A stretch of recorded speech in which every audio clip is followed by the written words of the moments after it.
Então, vamos lá.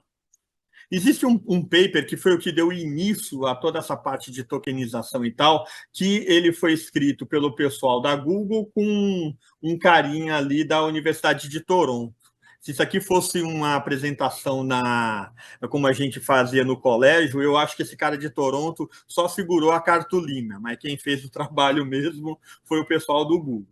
Ele vai explicar como é o processo de input que você faz lá no GPT, vamos dizer assim, e como é que ele faz a parte de tokenização, né, dentro da arquitetura, utilizando os transformers.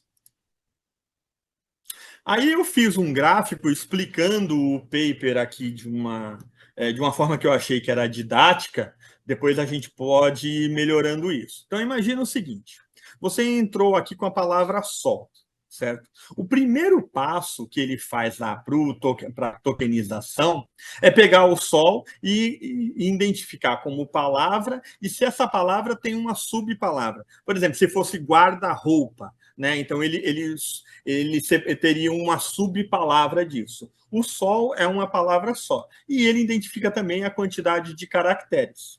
Identificado isso, ele passa para o segundo passo, que é o de vocabulário, onde esse token sol, que é um token único, recebe o número. No nosso caso aqui é 2101. Esse é o token para a palavra sol. Tá?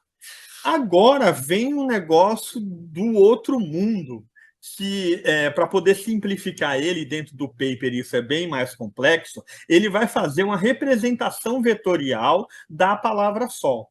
Isso, tecnicamente, é chamado de word embedding. Tá? O que significa isso? Ele, dentro de uma vetorização mesmo, a palavra deixa de ser palavra, tá? E ela vai cair dentro de classificações de macho e fêmea. Então, por exemplo, rei, rainha, homem, mulher. A palavra ela cai dentro dessa classificação. E ainda o verbo intenso, o intenso, ou seja, o verbo conjugado.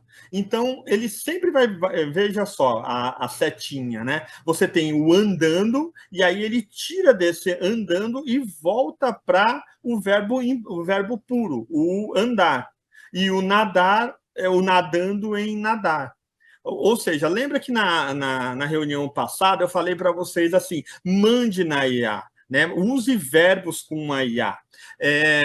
Não adianta você colocar por favor, porque o por favor, a hora que entra aqui para dentro da tokenização, ele vai ser classificado e ele só vai piorar o entendimento da IA.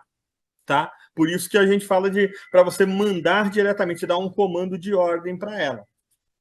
Uma vez feito isso, o processamento de transformers começa a criar uma matriz aonde você vai ter os pesos dos tokens. Por exemplo, o Sol lá, que a gente classificou e ele ganhou o token, né? Toda vez que eu escrever Sol, então ele é dentro do transformer o 2101. Aí tá aqui, né, como é uma matriz, de novo, o Sol é o 2101. Se eu escrever o Sol, o peso disso, junto com o verbo né, o ser, o estar lá em inglês, ele já vem em seguida. E aí o peso da próxima palavra para isso é o Sol é lindo. Isso em probabilidade, é um exemplo aqui. Ou então, se eu escrever só o Sol, não tiver o verbo, ele vai ter o sol brilha, como a palavra de maior peso. Então, para tudo, ele faz isso, dentro dessa tokenização aqui, transformando a palavra num vetor e dando peso para esse vetor dentro do token. Muito complicado isso aqui, gente?